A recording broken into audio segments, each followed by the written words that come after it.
This is the Old Dirty Basement, home to debauchery, madness, murder, and mayhem. A terror-filled train ride deep into the depths of the devil's den. With a little bit of humor, history, and copious consciousness. I'm your announcer, Shallow Throat. Your hosts are Dave, Matt, and Zap. I love you, Matthew McConaughey. All right, all right, all right. hey, this is Dave, Matt, and Zap. And welcome to the Old Dirty Basement.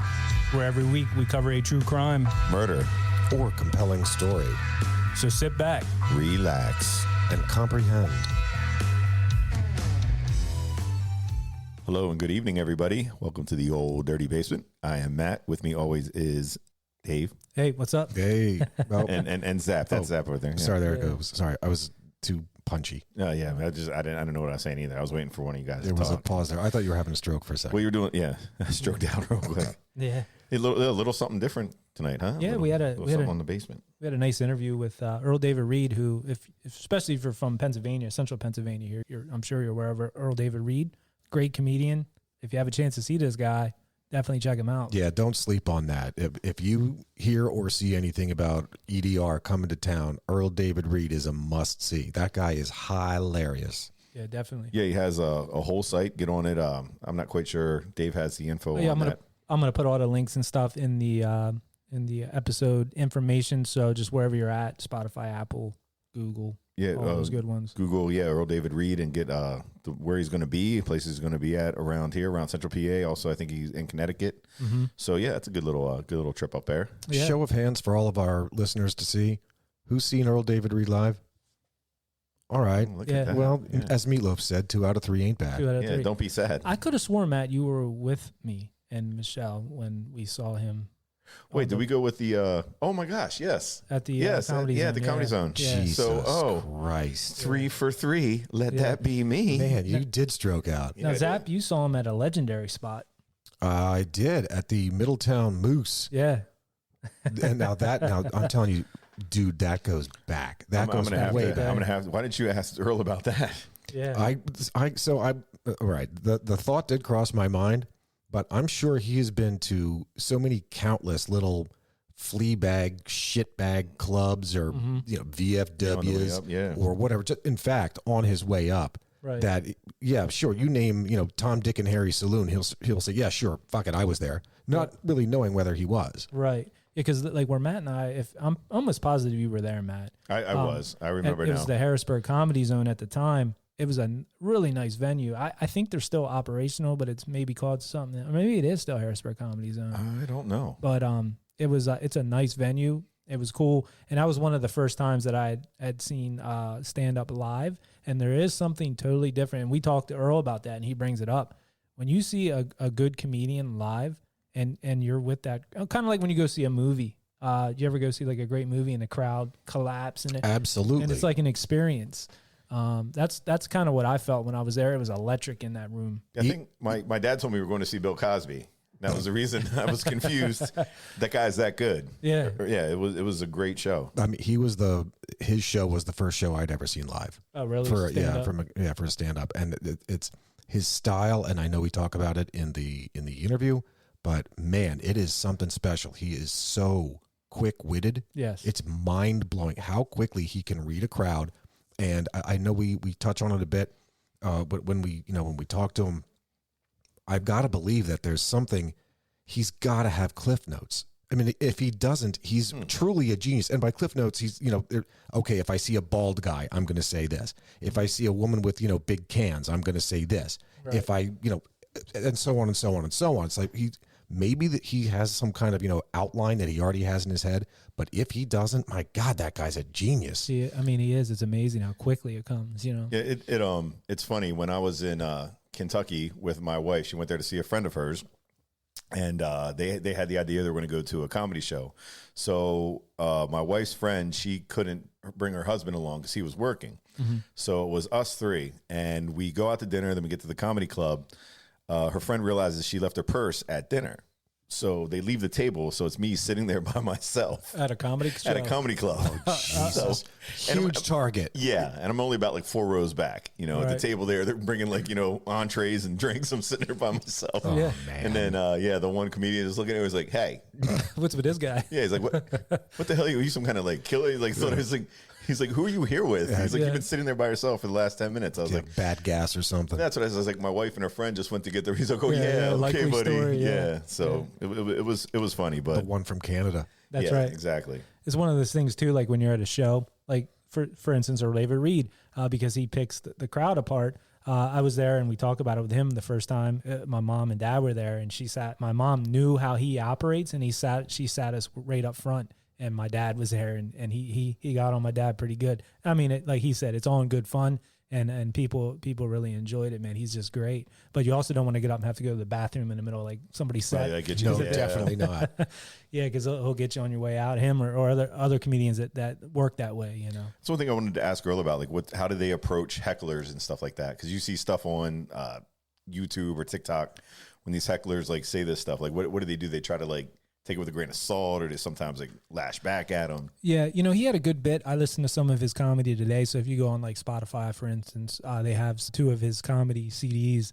And he had a bit about how when you put a mic in front of you, you can kind of say whatever and get away with it because you're doing comedy. And like he was dealing with that in one of the shows. I don't know if the guy was getting a little irate with him back. Like you couldn't really hear what the guy was saying, but he was like, yeah, if this mic wasn't here, like if we were in the parking lot, we'd probably be fighting right now. Yeah. But we're at a comedy show. And he said same thing with like this girl over here. Like he said something about her having large breasts. He said if we were at the mall and I said that, I'd get arrested or, you know what I mean? Stuff like that. So, yeah. What Earl was also saying about how today, I think like Zap was saying, like he asked him about like with there's certain topics that he doesn't really touch these days, being it political, being it like, I don't know, relationships. Sure. You kind of stay away from that because I mean you see a lot of people get offended so easily today. Over the last number of years, people got real fucking touchy. Yes, for sure. And I commend a comedian to go out there and work because that's got to be one of the toughest jobs right now to kind of navigate those waters,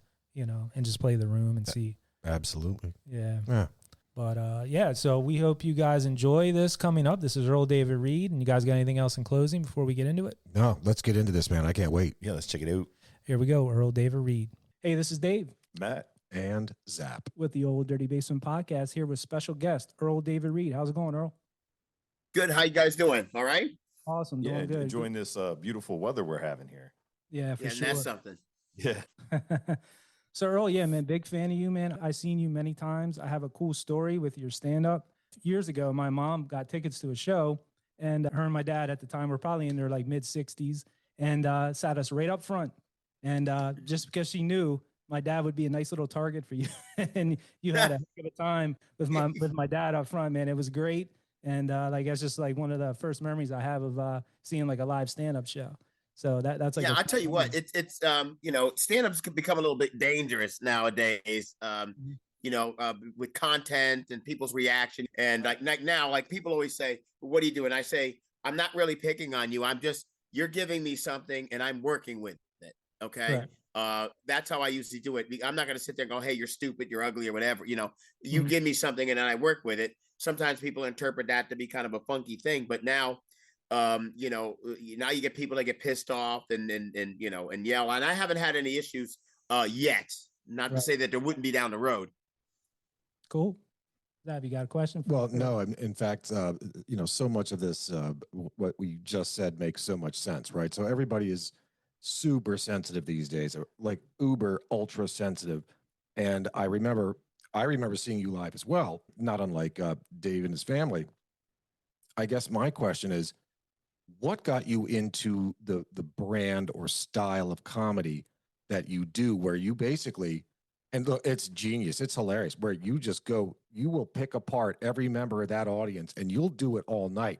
Shit, you'll do it 3 or 4 times a piece. You just don't stop. Like, why that brand versus the, I don't know, whatever kind of other humor or, just abstract, like a monologist comedy sort of thing. Yeah. I'll tell you exactly. I'll tell you what happened. Back in the day with the comedy clubs. Now, if you go to a comedy club, it's probably Thursday, Friday, Saturday. Back in the day, there were comedy club franchises, Funny Bone being one of them. And they had a Wednesday night show, which is an open mic night. Now, as the headliner, I would have to fly in at the end of the open mic night. I'd have to do about 10 minutes so those people could see what they would see on the weekend if they came to the weekend. So I had the Wednesday show, the Thursday show, 2 Friday, 3 Saturday, and 1 Sunday. God. Okay. Wow. And by the time you got to the third show Saturday, you couldn't remember what you even said in any of the other shows. So I remember that whole week I was there. I was in St. Louis, and the feature, I was watching him, and I watched him every night go step by step through the same thing. And then halfway through the week, I was doing the same thing. But then towards the weekend, I was like, you know what? I've been doing this long enough. Let me just see where it goes and what it takes. And a lot of people can't do that sort of a thing. So I look at it as kind of a blessing. But I think out of the fact that I was so bored with just seeing the same thing over and over again, that's the method that I took, which is really good, because that's why people come back to see me, because it's not going to be the same. It's not going to be the same thing over and over. Right. No, it's awesome, man. Really, like your style, the way that you're just able to essentially roast everyone and anyone in that audience, man. My hat goes off to you. That's impressive. Absolutely impressive. Well, I'm glad you guys like it and glad you came out, because I know comedy is one of these things now where it just seems like there's so many people doing comedy. If you go on your Reels or your TikTok or anything, you'll get a bag all over the place. But it doesn't beat seeing it live. Live is the best thing. It's just we've become so used to watching everything on our phones. When you go to perform it live, you have to tell the audience, you're not allowed to tape this show. Performing one time, and the guy in the theater, the guy had his phone and he was taping. I go, "What are you doing?" He's going, "I'm taping the show." And I go, "Dude, why do you need to tape the show? You're here." Yeah. Right. It's better than actually see, but we can't really enjoy stuff unless we look at it through our phones. So I'm going, dude, you know what? You're taking a whole element of live. He goes, "Well, I wanted to record it for my friend who couldn't make it tonight." And I said, "Well, you ask all these other people that paid $35 a ticket if it's okay that your friend gets to look at your bootleg copy." Okay. Right. And it doesn't bother me that much, but I only because I like to know what's going out there. I don't want someone's raw, idea of what I do out there, and so that's why I have a problem with that. But live is the best way. You got to see it live. 100%. Much like a concert, like you go to a music concert and these people are recording on their phones. It's like nothing beats live music. And like you said, nothing beats live comedy. When I came over that night, I was blown away about the electricity in the room. And I was like, this is in Harrisburg and we're seeing a comedy show like at this level. Like I was really blown away that night when I went. That was one of the first live comedy shows that I've ever went to. And it was very impressive. I'm glad you guys like it. And the weird thing about it too is, I think like when you mentioned with music and people recording it with music, it's kind of different because, okay, all right, everyone will hear Aerosmith sing Dream On for 1,000 times in a row. They sing along to it. Matter of fact, if you sing the wrong words, people will go crazy with it. Comedy's a wholly different thing. I mean, it takes a while to craft a certain of an act. And that's why when you see guys that have these catchphrases, people are yelling out their catchphrases all the time because that's what they get used to. The one thing I like is like what the Las Vegas Journal Review wrote about me. And they said, what did it say? Oh, no costumes, no eating fire, just one guy up there making you laugh your face off. And what I like about the comedy for me is like, I walk out, if you've never seen me before, you have no idea what direction I'm going in. If I walk out there in some kind of a costume or I bring a bag with me, now everyone's focused on the bag and what I'm going to pull out of the bag. So I still like it in that pure form. Yeah, 100%. I still look at those. It's amazing. We were talking about this at one point recently. The people at a comedy show, at a concert, you name it. Who is going to look back? So much shit is recorded, and I promise you, you're not going to look back on your phone and watch what you recorded. You are wasting your own fucking time. It's not going to happen. True. Well, a lot of comedians now, like I think they take the phones sometimes, and you got to put them in like a container, and you're not allowed to take them into the shows, and like they're trying to cut just for sitting and experiencing something. I don't know what level you have to be at to make that happen. Because I know like a Chappelle or something does that. I mean, I'm going to get like a fuck you if I say, yeah, put your phone in a bag.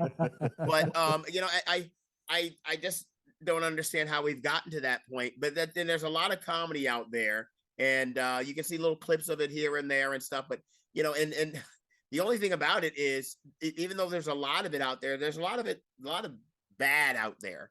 And, it's hard enough to get people to come out live. It's the weirdest thing. I went to an open mic night one night at the Comedy Zone. I actually stopped there because I was doing a show and I wanted to talk to the owner about a show I was doing coming up. And they had open mic night. They had 47 comics going up. Okay. Wow. Jesus. I wouldn't want to sit through 47 of the top 100 comics. Right. Okay. Long evening. And then 47 are people who got, which is really weird. Comedy's the only business where you get on stage once you can call yourself a comedian. Meanwhile, if I put a Band-Aid on you, you're still not a doctor, Right. you know? And it's one of these things that people do. So they were going up there and some people were just eating it. So I remember saying to the owner, I was going, I appreciate the open mic night thing because, everyone gets started there, but you still have to have quality control. Maybe you take a couple of people aside and go, hey, you know what? You're not quite ready yet. Work on it and come back. Right. And because there's open mic doesn't mean you can get up there and play your armpit and wonder why people aren't clapping for you. Yeah, responding to it. God damn, that's funny. Yeah, I got a question for you, Earl. A lot of our viewers or listeners, I guess listeners would know your name from 105.7, The X, with the Nipsey, Earl, Jen Shade. Before that, where were you at really, like in your career, and what brought you in, or like who inspired you to be a comedian? Well, here's the thing. It's funny you mention that because I was a comedian long before I was a radio personality. Radio is one of these jobs that everyone wants to let you know how good it is. If you stand around with a bunch of radio people, they will tell you about the greatest job they used to have. That's how it always works with them. It's always that way. And I've conned Cumulus, I've conned iHeart, Citadel into believing that I know how to do radio. And I've taken 25 years of their money. And I can honestly tell you that I'm not the best radio person out there. Here's the thing. Back in the day, most shows had three people. They had the lead guy. They had the what would you call like the news woman? I don't know what the lady, token lady lady, now. And the comedian. And back in the day, the show was from 5 to 9. The comedian came in at 5 o'clock. He went home at 9. His joke was just his job was just to make the show funny. Right. Now, as we progress and everything starts to consolidate and everything, I had to learn how to run the board, all these other things, and a lot of it. So it helped me because I built an audience with my comedy through the radio, but it also hurt me too, because what happens is when I'm on the radio, there's no way that you're going to get an interpretation of what my performance is like by listening to me on the radio. I mean, I come up with a couple of cute quips and everything, but most people listening going, well, how's that going to fill an hour? Right. So, it almost, it hurts you to a certain degree. And I mean, at this point, even in this area, in the PA area, and I go all over the place, all over the country, even in the PA area, it's like people are going, I did a show, Eichelberger Performance Arts Center. That was packed. That was great. Allen Theater. That was packed. I've still had people come to me after those shows and go, hey man, this is the first time I've ever seen you. Okay. And I've been doing it in this area for about, 10, 15 years. Yeah. Now to get back to the radio thing, it was like, I enjoyed my time there. If I regret anything, I was there for 15 years on the X, and I've done radio in different places. But if I regret anything, I believe I stayed too long because within the last 5 years of my 15, that's when I started to get a lot of offers and a lot of things for people to do stuff. And I had to turn it down. And then I got to a point where I sat there one day and I was like, no one gives a shit that I'm turning this down. I mean, I wasn't looking for a pat on the back or any appreciation, but they didn't care. And so I left there. I went up to Rochester for like a year and a half because a friend of mine that used to do mornings there when I was a young buck in radio, still doing mornings in the 70s, for God's sake. Oh, wow. It's wake up in the morning with so-and-so, well, after 70, it's not the name of the show. Wake up's a challenge, Right. So it was like, so I did that for a while and I came back and I was like, I'm a comedian. I just met with a couple of people and they're like, we have a plan. We have a couple of things that we're going to do. And in a little bit, I'll tell you where my schedule is if you want to catch it. But absolutely. But yeah, the radio thing was great. And I still have people come up to me say, we miss you on the X. And I got to tell you, come this August will be 3 years that I was gone already. Oh, wow. Time flies. And I couldn't imagine how long that was, but people were coming up saying, oh, we miss you on X. And I feel like William Shatner, it's like, look, It's like I just did this as a lark. Okay. Yeah, like I was But it's just still to boost your flattering, and career. people still come out and enjoy it. So that's cool. That's Yeah. awesome. And Hell yeah. who inspired you when you were younger? Was there anything that like clicked? Like I want to be like this guy up in front of people, making people laugh, or was it Well, something you just grew into before he was yourself? Bill Cosby, Bill Cosby was the guy. If you were growing up in the time that I was growing up, everyone had his comedy album. Bill No, Cosby Right, it was called. Everyone had that album, and it was one of those things that you listen to. So I had listened to that too. But my favorite was I like old school. I used to like. I know you have the roast that you can see now that they roast everybody. You know, under the sun. I watched the roast of Larry the Cable Guy the other night, and I was like, okay, well, there you go. But I watched the old school ones, you know, like Dean Martin roast. Oh Yeah. yeah. You know, and I always tell people, you want to see how it originated, go back and listen to them. Jokes are a little corny, a little outdated, but you That's got to right. remember back then you couldn't say nothing. Yeah. So some of the stuff that they were bringing up was shocking and surprising. Mhm. You know, there's a what was it? Dean Martin picked up Sammy Davis Jr. and says, "I'd like to thank the NAACP for this award." You know, and you know, because he was so short. And I mean, you might be able to do it today, but you know, people would freak out. So I like that. Don Rickles is definitely my favorite. Okay. Great Don Rickles story. I got a picture of. I got two stories. First of all, I'll tell you the one that was the original one. I was performing in Las Vegas at the Riviera Hotel, which is not even there anymore. Mhm. And I was doing the show and I was performing and it was going really great. So afterwards, the club owner, the guy that runs the club, says to me, he's a big Italian guy. He's like, "Look, I want to see you in my office after the show."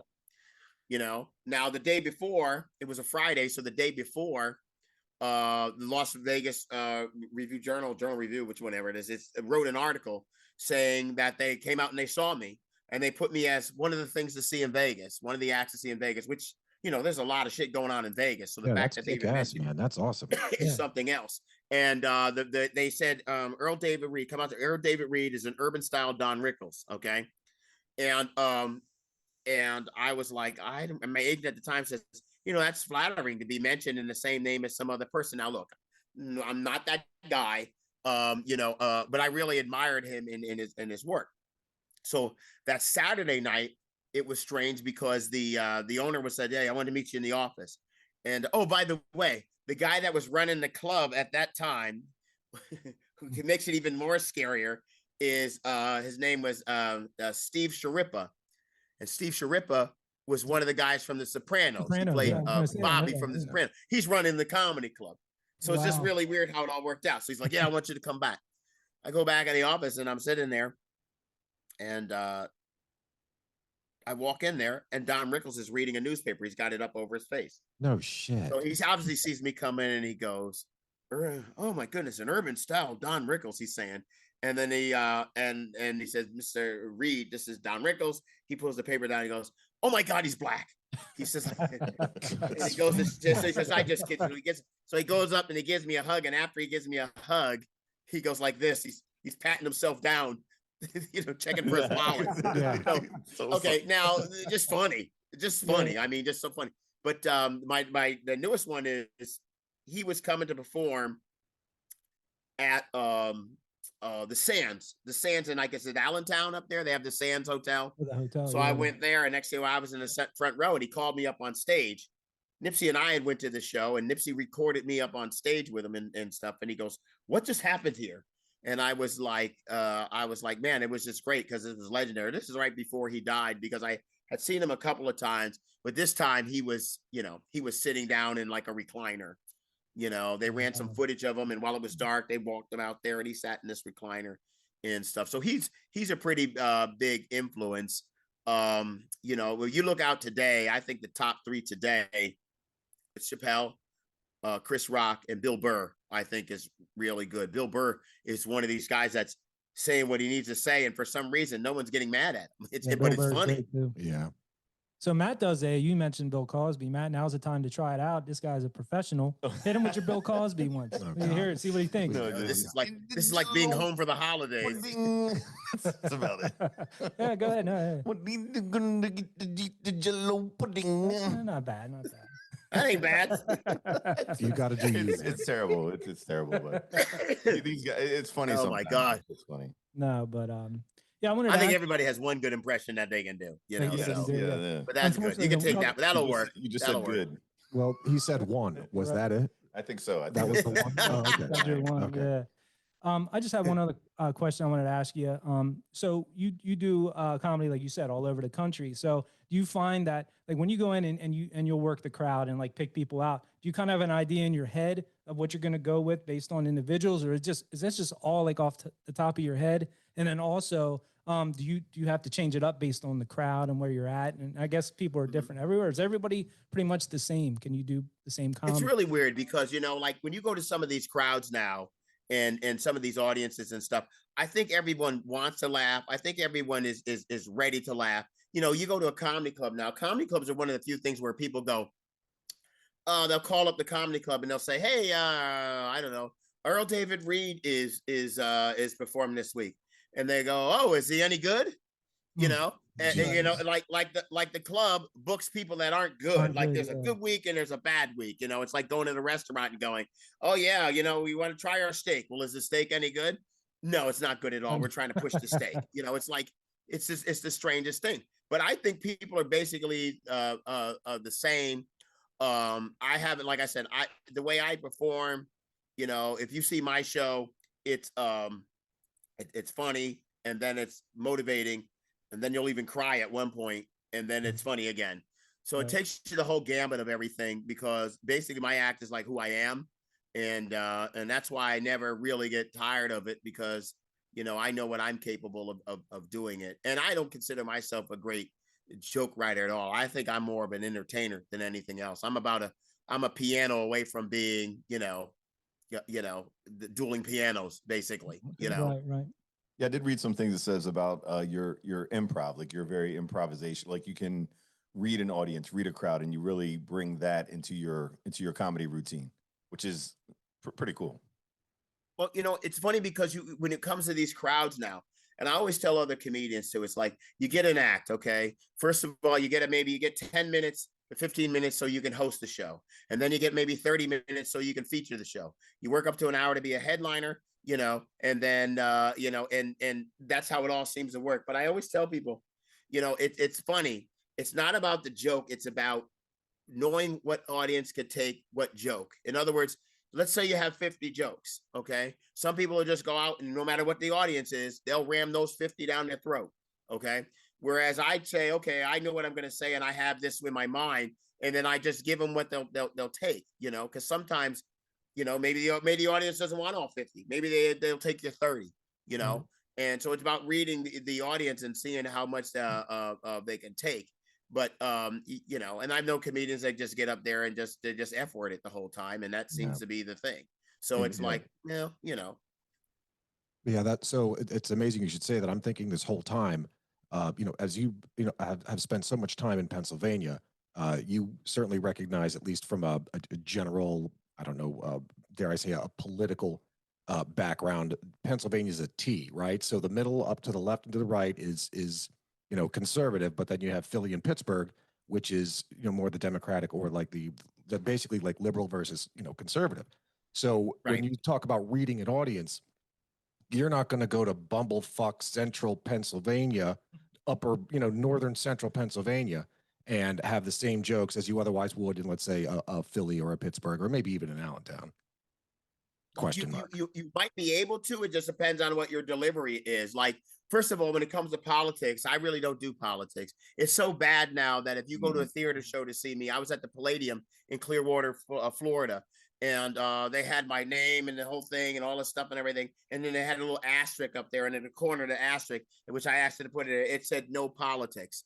Okay, because a lot of people are going, well, I don't want to go there and see my favorite candidate get bashed or my favorite president or whatever get bashed.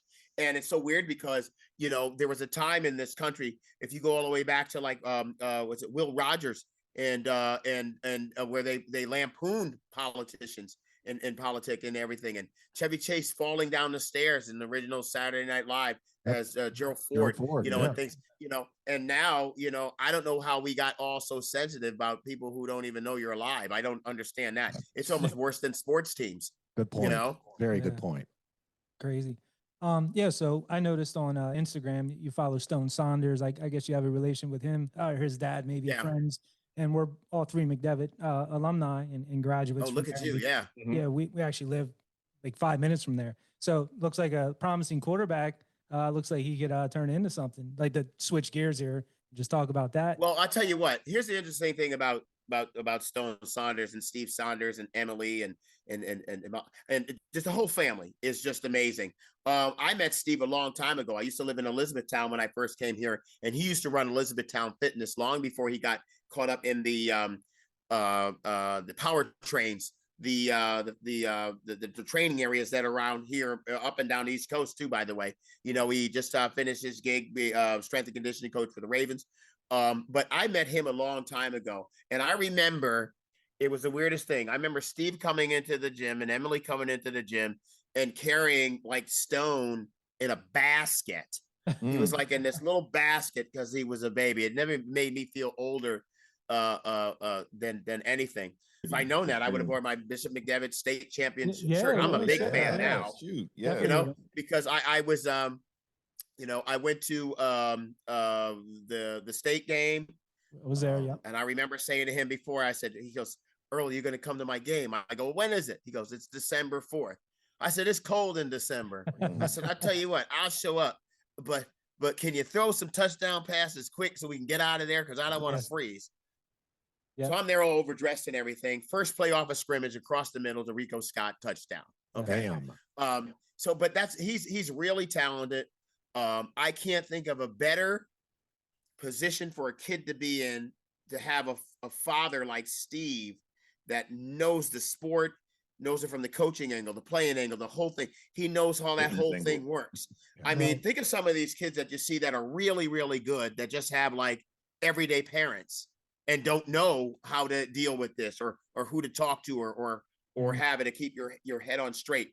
And I had lunch with Steve just last week, and he mentioned that there's a couple of kids that he knows that were from the team that, he tries to mentor them and everything because their parents, none of them disrespect their parents. They don't have the experience to know. It's like, okay, you have this kid and he's your son. And then next thing you know, you have like 10 Division I schools that want him. Mm-hmm. And, you have to decipher and sift through all of that, Right. So, but when Stone announces his college day, he invited me to that. So that's going to be fun. That's awesome. Do you have inside info on that? Maybe? Anything on the air here? Yeah. Well, he's talked to me and they tell, you got to remember too, you're talking to this kid. He's got all these offers. Okay. He 16, has right? 101 touchdown passes. Okay. Mm-hmm. He's broken the school record. He's only a sophomore. That's crazy. Which means if he throws 100-pound touchdown passes in the next 2 years, no one's catching 200, Right. So it's like, so you got to remember he's a kid. He don't even drive. Right. So it's like, you got to remember that you're dealing with the kid here. And we talk back and forth on the Instagram all the time, just kind of, chit chatting, because he'll tell me he's going to visit a school. He just came back from visiting Kentucky. Okay. And so he's all over the place. And but what I like about him is not only is he's laid back, he gets caught up in the moment in the game, but he's not a douchebag. His family's really good and supportive. And they came out to see me every year when I play the Allen Theater. The whole family always comes out, and we always get like a big family picture with it. So that's awesome. He's amazing. But there's other people on that, like Rico Scott is good. I know he's Rico. a junior. Yeah, and they both went down to take a visit to Clemson together. And it's just interesting to see. I've never known anybody at a high school sport at this level. So I'm kind of living vicariously through all of this, because I don't, I went to the awards thing when they got their rings and stuff. And I was like, I met Coach Wetcher, and I met him, and, so it's a nice experience. But, it's like, I think, having said that, I think more things should go towards music. More money in the schools. And yeah, when I was in high school, I went to Trumbull High School in Connecticut. We had a Uh-huh. marching band with 125 people in it. Okay. Wow. They went to the Orange Bowl and played at the Orange Bowl and everything. That's Well, I awesome. go to McDevitt's McDevitt game band. and Yeah. they're playing Lower Dauphin at that time, and they got like 40 people, and the other There's like a school has parent like in there. 50 people. There's And somebody's yeah, cousin. you know, and it's like I say, so if you like football, but support the music program, because I'm telling you right now, you're going to get more kids that are going to be music professionals than more kids going to the NFL. 100%. Absolutely. Yeah. Absolutely. Yeah, well, we all three of us here did play. We did play. for We McDevitt. would have been D1, but we got hurt. Yeah, we got senior hurt. year had Yeah, injuries my and stuff. knee, Zap's Yeah. ankle, Oh my goodness. Yeah. my neck's all messed up. But yeah, I played high school football, and I was mediocre at best. Yeah. I it was funny because the guy, I'm from Bridgeport, Connecticut. The guy that was our captain of our team is now the mayor of Bridgeport. Oh, that's cool. But when we were a football team that year, it was his senior year, we went 0-10. oh, Oh. And so I have to go back on July 15th to perform at the Bijou Theater there. I haven't been there in 5 years. And so he's going to come out and see that. But my football career, I mean, I like it. I think it's really cool, but I never knew anybody that played on that kind of level before. So well, we all really didn't play that much either. No. We were just. I mean, Ricky Waters was there right before us, and then LaShawn McCoy was after us. So but they got some talent that goes through that school for sure. For sure. Rakai Nelson. played Rakai for Notre Nelson Dame. went to Notre Dame. He was 2 years behind us. So yeah, McDevitt gets some players in there for sure. But well, it's such a small school, and they're Yes. pային at a higher division because technically, I believe they would be like a 1A school. it would be by enrollment. And then they play at best.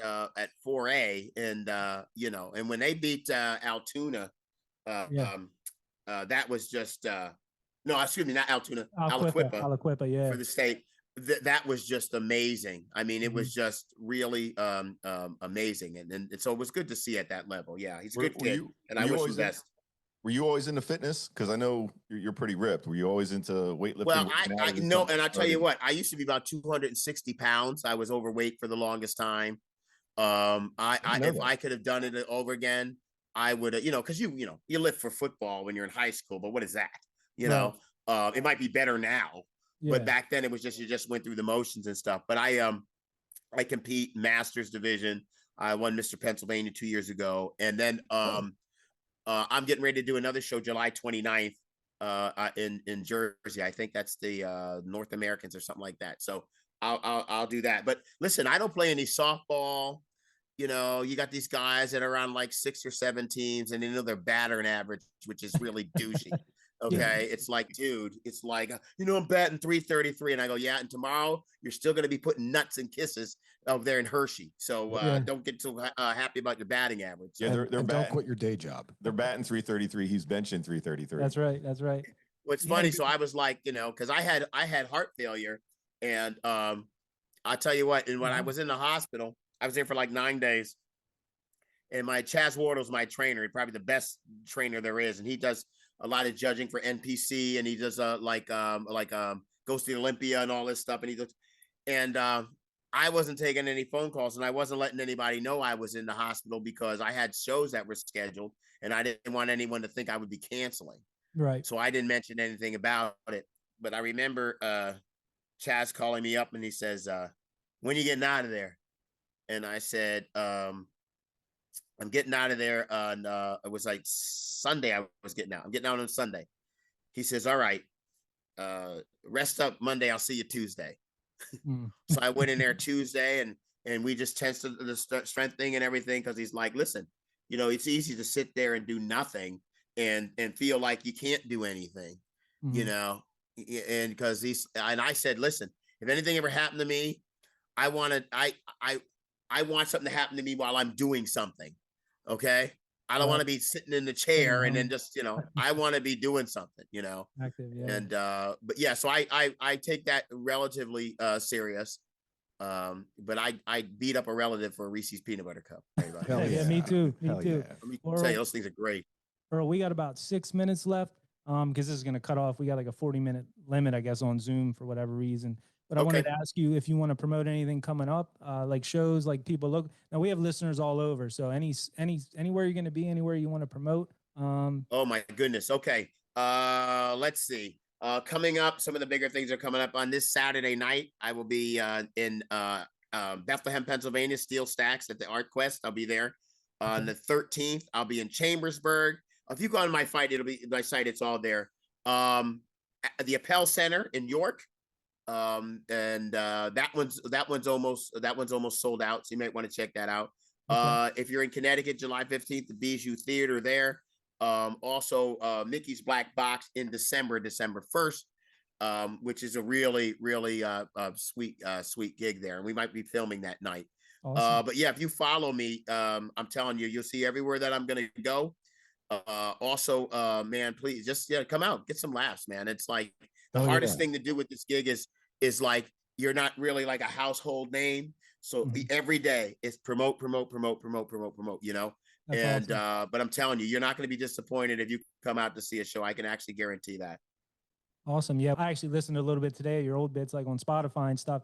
You were talking about a softball team. You had a good bit about like how women can talk to their friends about issues and stuff, health issues. You're a big, oh yeah. Stuff. You had a nice bit about like when the guys talk about it, you tell a friend something down below the waist, it ends up on the back of your jersey or softball team. Yeah, it's actually what he says is like, you know, women can tell each other anything about any kind of problem they have. If a guy tells his friend about a problem below his waist, or the last thing he wants to do is tell his friend about the problem below his waist, because that's going to be his new nickname. That's going to be the name they put on the back of his softball uniform, you know? And so it's, you know, for me, I really don't do any relationship stuff either, because I don't know.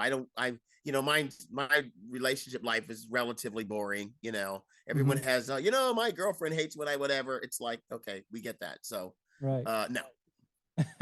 Well, definitely check out. I'm going to put all his info in our link on this episode. You can look down there, find links to all his social media, and then into the websites and whatever else. You guys got anything else in closing? No, I think this was great as is. I mean, Earl, this was an absolute joy, just a pleasure. We look forward to you know, talking with you again. And we certainly look forward to seeing you live and in person. Coming to see you live. We're definitely coming. I'm going to bring you a sweatshirt or T-shirt, and for doing this with us. So we'll have to find one that's going to work with our schedules, and we'll be looking for you.